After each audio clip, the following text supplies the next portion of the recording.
Good morning, everyone, and welcome to University Unitarian Church in Seattle, Washington. It's Sunday, February 21st, and we are delighted to have you with us this morning. My name is John Luopa. I'm here with my colleague Beth Chronister, our musicians, and our tech crew. One announcement, this afternoon at 2 o'clock, there will be an advocacy workshop, which we invite you to attend to learn more about advocacy in a time of the pandemic. So all of the advocacy work for the legislative session this year will be online. And if you'd like to learn how to participate in that program with many other UUC members, we encourage you to join us this afternoon at 2 o'clock.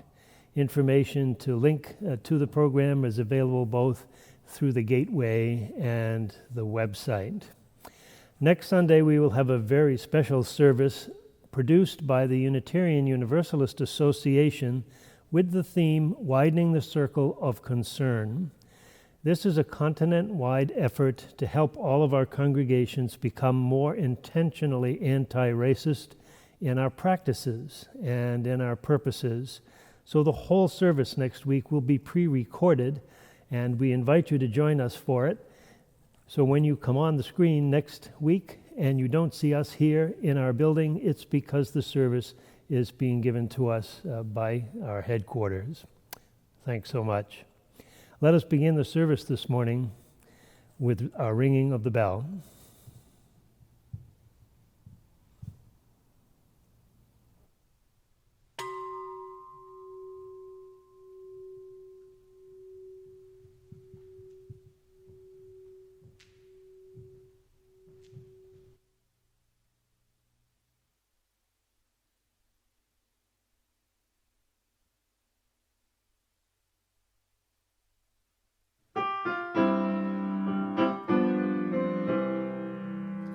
May we shine the light of love. May we shine the light of love. With every thought, with every step we take, may we shine the light of love. May we shine the light of peace. May we shine the light of peace. With every thought, with every step we take, may we shine the light of peace. May we shine the light of hope. May we shine the light of hope. With every thought, with every step we take, may we shine the light of hope. May we shine the light of faith. May we shine the light of faith. With every thought, with every step we take, may we shine the light of faith. May we shine the light of love. May we shine the light of love. With every thought, with every step we take, may we shine the light of love.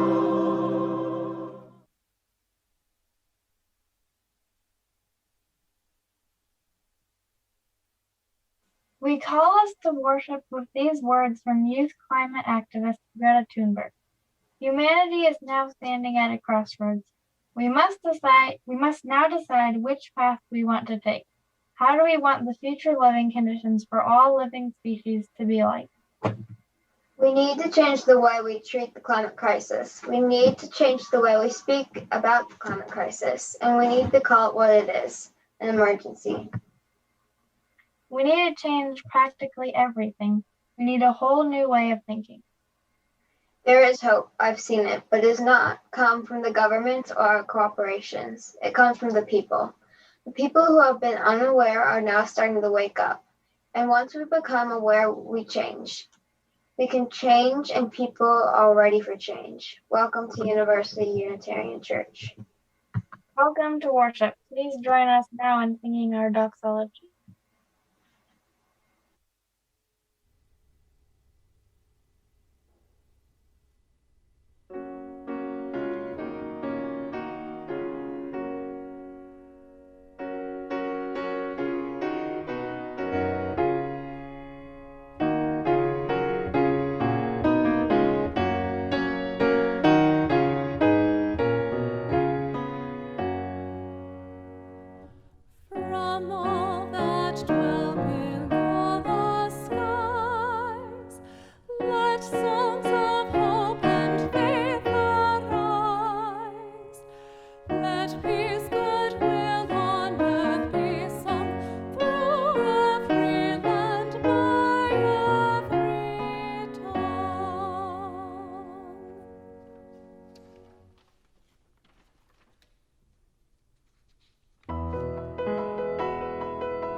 Good morning. We are the Youth and Family Justice Team, and this year we have been working together, learning about how to advocate for our Earth.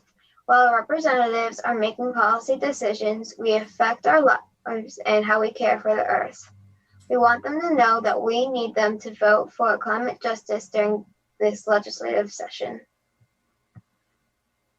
Some of you have heard about our project, Trees for Votes, in which we are collecting drawings, photos, and written statements from you about why climate justice matters to you and your family.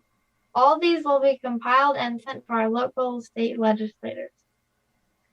Each family on the Youth and Family Justice Team has also pledged to plant a certain number of trees for every vote in favor of climate change and justice bills in 2021 Washington State legislative session. We'll use the nonprofit organization One Tree Planted to do this, and we invite you to consider making a similar pledge. We will share with you about Submit a Letter of Your Own and how to make a pledge in a moment. But first, we'd like to share our letters with you.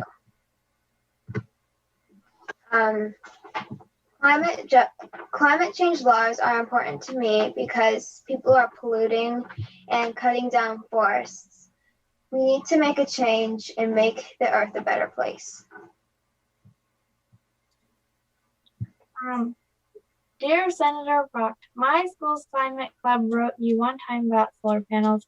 I don't know if you remember, but now we need you to vote in favor of climate-conscious bills this session, such as the SB 5231, SB 5093, SB 5126, and SB 5141. I think that you will vote in favor of these bills because you have done many things for climate change in the past, and I hope you will because the Earth needs you. And by the time I am in college, at this rate, we cannot reverse climate change, and there will be no going back. History has its eyes on us, and we need you to help save the planet. Thank you, Asha Hendrickson. What would your letter say? We invite you to consider the policy decisions and would like our state legislature to make during this 2021 legislative session. Why is it important to you that our state representatives and senators commit to voting in favor of bills which put people, health, and our climate first? For specific information about climate-related bills, like a Clean Fuel Standard or House Bill 1084, Healthy Homes and Clean Buildings, please take a look at the Climate Solutions website and their page about Washington State news. As you think about these questions, please consider putting down your thoughts and feelings, writing in art. Send them to our team and we will compile them all to be sent to our local state legislators. You can submit your letters and art electronically in an email to Aria Curtis at aria.curtis@uuchurch.org.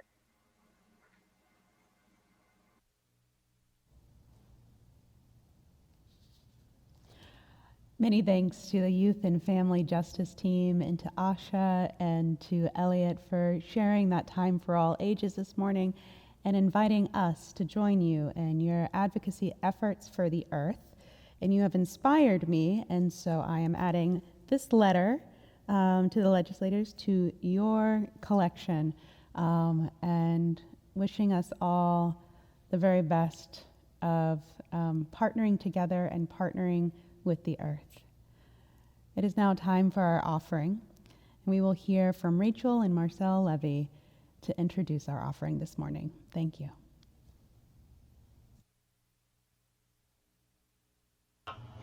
Hi, I'm Rachel. And I'm Marcel. We moved to Seattle in 2010, and when we did, we recognized a hole that move made in our family's life. Where once grandparents and aunts and uncles had been, there was nobody. And at church, we found people who were giving of their time and their wisdom in a way with our children that we're forever grateful for. And so we came, at first for the religious education. Like so many. Yeah, and then we stayed for the music, like so many other people as well. But we also stayed for the sermons and the meditations, and quite frankly, the people in this community. Right, so church to us is a place that we don't own, but we have a feeling of ownership over it. It's a community that has a claim on us. And sometimes that debt is transcendent and other times transactional, but church remains an obligation that we honor and continue to welcome years later. Right, our lives are woven into yours, and we're creating a web that we hold and are being held by. And so we have this opportunity to pay up and pass forward to people that we will never meet, to strengthen an institution that's dedicated to bettering the world for all. Well, that's pretty priceless. And that's why we give. Please join me and my family in saying the words we say each week during our offering. This church is a community of ourselves. Its energy and resources are our energy and resources. Its wealth is what we share. When we contribute to the life of this community, we affirm our lives within it.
Friends, we often take a moment to remember those who were among us and who contributed to the life of this beloved community. And we've recently had word of the passing of two important persons who enriched the life of this church. Mary Matsuda Grunwald died not too long ago.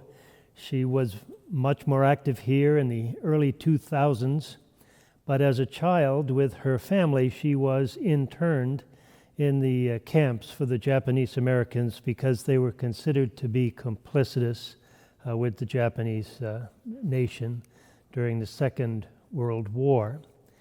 As a result of that experience, she wrote a book called Looking Like the Enemy, copies of which we have here in our bookstore.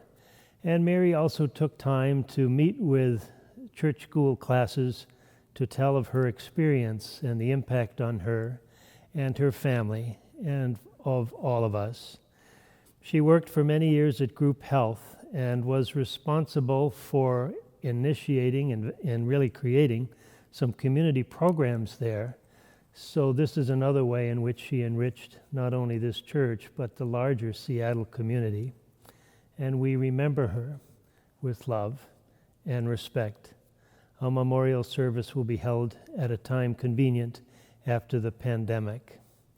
We also received word this week of the passing of Pat Mann. Many of you may remember Pat as a longtime member of our loft choir, but especially of his saxophone playing during services here throughout the years, and even in addition to that, his Herculean efforts at securing hundreds of bagels on early Sunday morning to bring here and get ready to warm up to sell during the coffee hour as one way of supporting our music program. A gentle, loving, wonderful human being.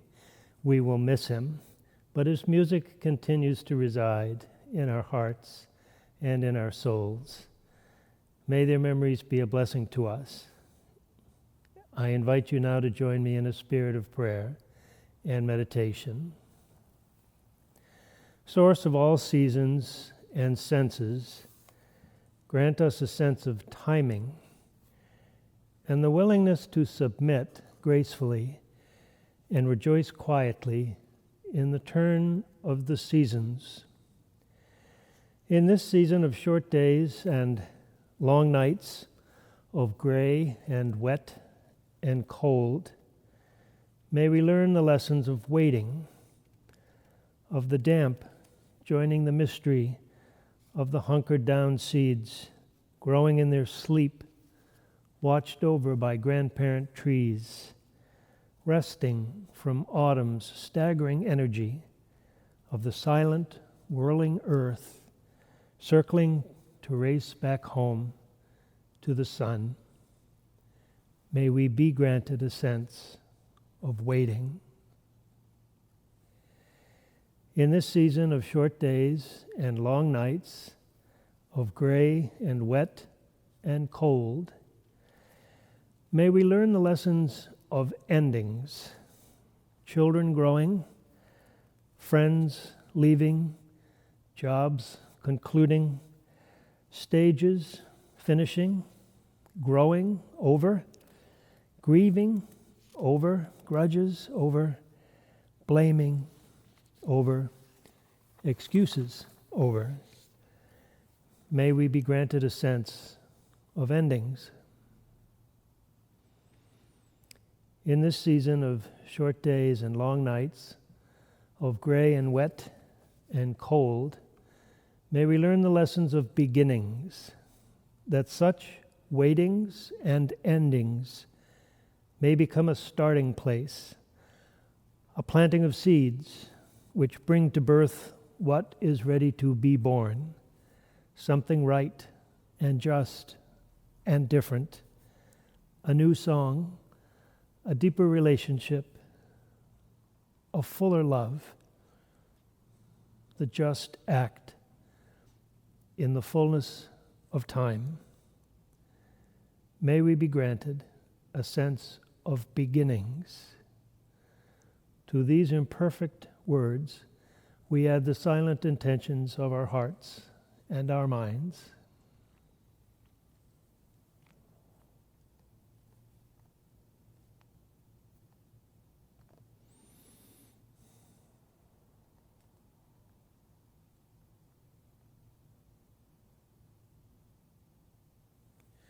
So may it be.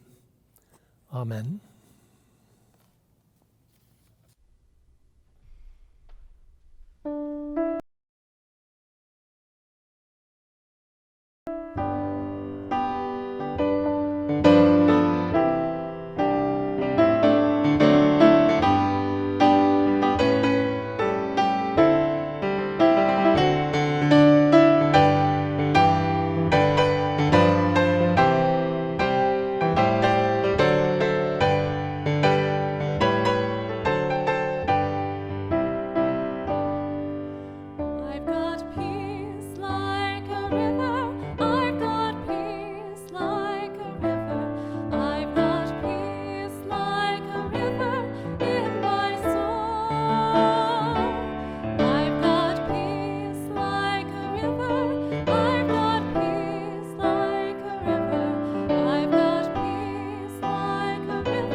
We had been driving for hours, making our way slowly down the western United States.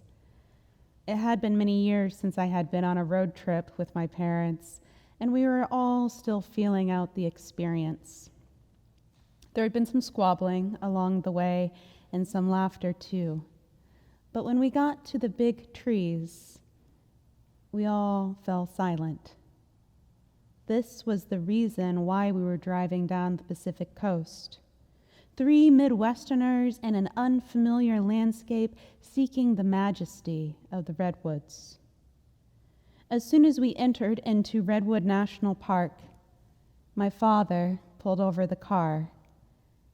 Without any words, we entered into the forest, walking gently on the soft ground of decaying pine needles, and each moved instinctively toward different trees. I remember leaning into massive tree trunks that exceeded my comprehension and peering up into limbs that stretched out far above my head. I breathed in deeply oxygen-drenched air and exhaled CO2 in each out-breath, hoping to give something back to this abundance. Each breath was a small act of gratitude, a reminder of my place within a vast and interdependent creation. I was on holy ground and sensed the presence of the divine above below, within, and all around me in that grove of ancients? Can you recall the feeling of being deeply listened to, or of deeply listening to another? As my partner and I have navigated the ups and downs of this past year, this has been one of the most powerful learnings, that listening with one's whole being is an act of love. That this kind of listening is actually essential to knowing love and to fostering intimacy, particularly in those moments when listening is hardest. And I want to clarify that this deep listening that I'm talking about, it does not necessarily require the ability to hear, but does ask that we be of open heart and generous attention. There is an engaged presence when deeply listening, a safety that is created in which what is tender and vulnerable, what is painful and hard, may be expressed and held with compassion and acceptance rather than met with judgment or reactivity. And in all kinds of relationships, deep listening, this is one of the skills that is required for love. And within our cultural context, it is a skill that must be learned. So often I find we listen just enough in order to respond, to advise or fix, to defend or debate. This cultural brand of listening is more waiting our turn rather than opening to another being. Within this fast-paced, individualistic, productivity-obsessed, and inequitable society, deeply listening is discouraged and can even feel antithetical. And we are more lonely and we are more sick because of it. I love the earth. I love the earth profoundly. Each of the photos I share with you this morning are from times in which my love and gratitude for the earth welled up, and I took a picture to remember that feeling. And yet I wonder, how well am I listening? Am I practicing the skills of love in my relationship to the planet? Or am I too often lost in my own thoughts and fantasies to really listen to how the earth speaks and sings and teaches and groans? And can I maintain an open heart when listening to what is hard? When listening to the pain of climate change and ecological destruction? Can I choose to offer attentive and generous love even when those feelings of fear and vulnerability are excruciating? As in all loving relationships, some days yes, and some days no. It is a practice to learn to listen, to learn to love well, whether that is with a partner, a child, a friend, yourself, or with the earth. On this morning, I will share with you some of the practices that I have found to more deeply listen to this planet, our Mother Earth, her beauty and her pain, which on levels both spiritual and ecological are our beauty and pain. To learn to love well. In the words of Bell Hooks, this is the task of all meaningful relationships.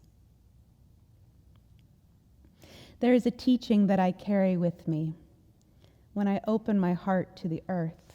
And I learned it from Thich Nhat Hanh, the great Vietnamese Buddhist teacher, and it is of interbeing, which is distinct but not separate from the truth of our interdependence. He teaches to gaze upon the beauty of the flower and sense that the flower is made up of many elements that we can call non-flower elements. When you touch the flower, you touch the cloud. For you cannot remove the cloud and the rain it brings from the flower would collapse. Cloud is a non-flower element. And in the flower, you can also touch the sunshine. For if you send the sunshine back, the flower would cease to be.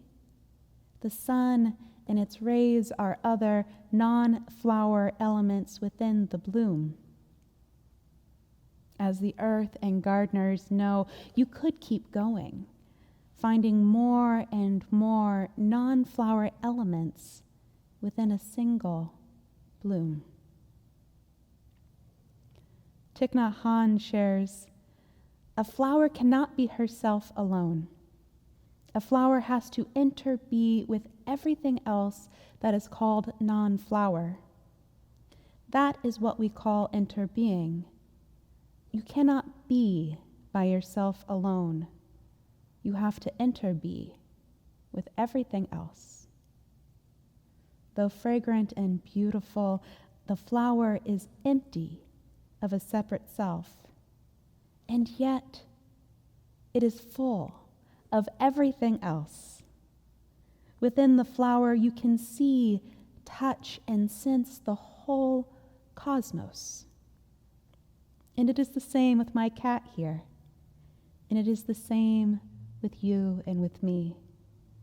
You cannot take away the sun, the cloud, the community, the land, the web of creation from our existence, or we would collapse. We too can only interbe. We are not separate, but full of everything else, the whole cosmos. Thich Nhat Hanh teaches we are here to awaken from the illusion of separateness. When listening to the earth, when practicing our love for the earth, we can awaken from this illusion of separateness. Awaken from treating the earth, the waters, the land, air, plants, and animals as separate objects or as resources for plunder and profit, rather than what they are, which is us, which is essential to our interbeing. And from this awakening from the illusion of separateness, we may begin to heal, healing ourselves and healing the earth, knowing there is no difference between these two commitments. I took this picture on the third night of a backpacking trip around Mount Rainier on the Wonderland Trail. I remember swimming in this lake in the shadow of Tahoma, washing off the sweat and the ache of miles of hiking and elevation gain. It is on about the third day of a long-distance hiking trip when I begin to drop more fully into the experience. My ego is pretty stubborn, and it takes a few days for the emails, the to-do list, my feelings of self-importance, and the general noise to quiet before I can open to the present reality of one foot in front of the other. When long-distance backpacking, I am gripped by something I struggle to access otherwise. Totally engaged presence with the earth, an acknowledgement of my absolute reliance on her. I come into contact with my own ultimate vulnerability. Each stream becomes a cause for celebration and drink. Each snack an input of energy that carries me forward. Each ragged breath uphill, a reminder of my limitations and my grit. Long-distance hiking is a humbling activity. Humbling in the sense of being reduced to what is most basic: food, water, shelter, body. And humbling in the sense of being awed by the experience, of feeling a small part of this grand vastness underneath an endless sky of stars. Of course, one does not have to go into the wilderness for a week in order to reach this, but it does take spiritual practice and discipline to let go of the ego chatter, put down the distractions, and be filled to the brim with the present moment. To feel gratitude for each drink of fresh water, and love in each bite of food, knowing it could be otherwise. Drinking in this moment, in this life, as the gift it is.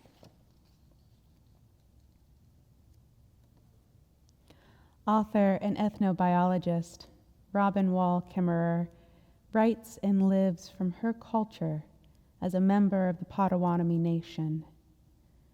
In her book, Braiding Sweetgrass, which I highly recommend, she writes, "Gardens are simultaneously a material and spiritual undertaking."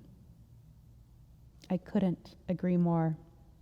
So much that I shaped my whole ordination into ministry around the metaphor of gardening.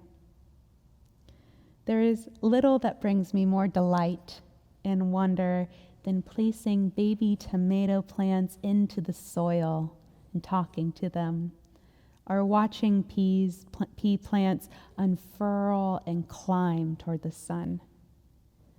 There is a quiet that comes in the garden, a crouching down to listen to the miracle of soil, seed, and sun, partnering with the earth in this miracle of creation.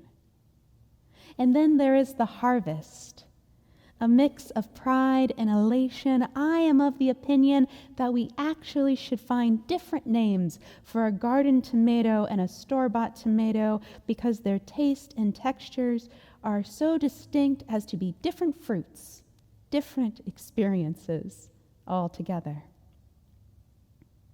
In Braiding Sweetgrass, Robin Wall Kimmerer writes about an epiphany she had while tending to her beans, realizing that not only does she love the earth loves her, loves us in return. The land loves us in baskets of fruits and vegetables in the harvest, loves us in bird songs and in the rain and sun. The earth provides for us and teaches us to provide for ourselves, loves us like a mother loves a child. She writes, "Knowing that you love the earth changes you, activates you to defend and protect and celebrate. But when you feel that the earth loves you in return, that feeling transforms the relationship from a one-way street to a sacred bond."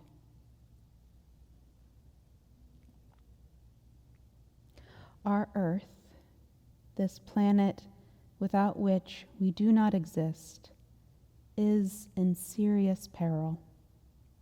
And human societies, particularly in countries of power and privilege like ours, have been the cause. As we heard in the call to worship, words from youth activist Greta Thunberg, we are in a climate crisis and need to start acting like the climate crisis is the emergency it is. This last week, the unseasonably cold temperatures in the southern United States and the loss of power, heat, and clean water to many families as the infrastructure failed. This is just one more catastrophic event within the larger global story of ecological and climate crisis. As one who loves the earth, who experiences divinity within the trees and God within ocean waves, I find the ecological crises we are facing overwhelming. Fear and grief arise within me, and it's often immobilizing. And when this happens, I find that my ability to listen, my openness to what is painful and hard from the earth shuts down, and my ability to act from love rather than fear falters. And I know I am not alone in this. And yet, what does love ask? How is our love for the earth calling us right now? The practice of love asks us to listen deeply. The practice of love calls us to act upon what we hear. As Unitarian Universalists, we emphasize love as a true north and a collective purpose. Love might be what we most share as our common theological ground. As guided by our faith, when we act for justice, we are responding to the call of love as we continue to discern it. To show up, grounded and guided by love, this is very different than showing up in blame, shame, or fear. When we respond to and pursue what we love, rather than react to what we hate or fear, our work for justice stems from an infinite source, and we can more easily resist the pull to become what we are trying to dismantle. And so I wonder, how might passion and care for the earth shape our actions? And what if our love for the earth, the reality of our interbeing with all of existence, what if this were the foundation from which we lived? And the time for all ages today, Asha and Elliot of the Youth and Family Justice Team shared with us their letters for the earth that they wrote to their legislators and invited us to share our letters and pictures as well. I think of these as love letters, not to our politicians necessarily, but to the planet and to future generations. Advocacy can be an act of love in a political system that has too often forgotten its responsibilities and ignored the health of our planet. Cornel West said, "Justice is what love looks like in public." Youth in this church and the youth we learned about last week in our plate collection for the Sunrise Movement are making their love public through their work for climate justice, joining the adults who do so as well. And within that love, there is incredible hope, but no guarantee. I want to leave us today with this image of an aspen grove. This is from the Colorado Trail. And aspens are an incredible organism. By mass, they are the largest organism on the planet.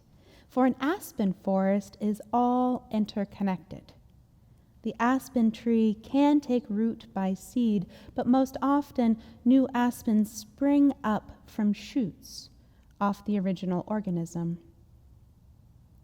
When walking in an aspen grove, you could pass by trees that are 10 years old and trees that are 100 years old. But they are part of the same network of trees, each a genetic clone of one another, generation after generation, sometimes for tens of thousands of years. In an aspen grove, the generations are all there, growing side by side, sharing the same root system. And this is the image I leave you with, of an interconnected and intergenerational community, working together for climate justice, a sacred grove where the vision and clarity of the young is joined by the experience and strength of older generations, side by side, rooted in immeasurable and unending love. May it be so, and blessed be. Will you please join now in singing hymn number 21, For the Beauty of the Earth?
I offer you this benediction, adapted from Gaelic runes. Deep peace of the running wave to you. Deep peace of the flowing air to you. Deep peace of the quiet earth to you. Deep peace of the shining star to you. Deep peace of the infinite peace to you.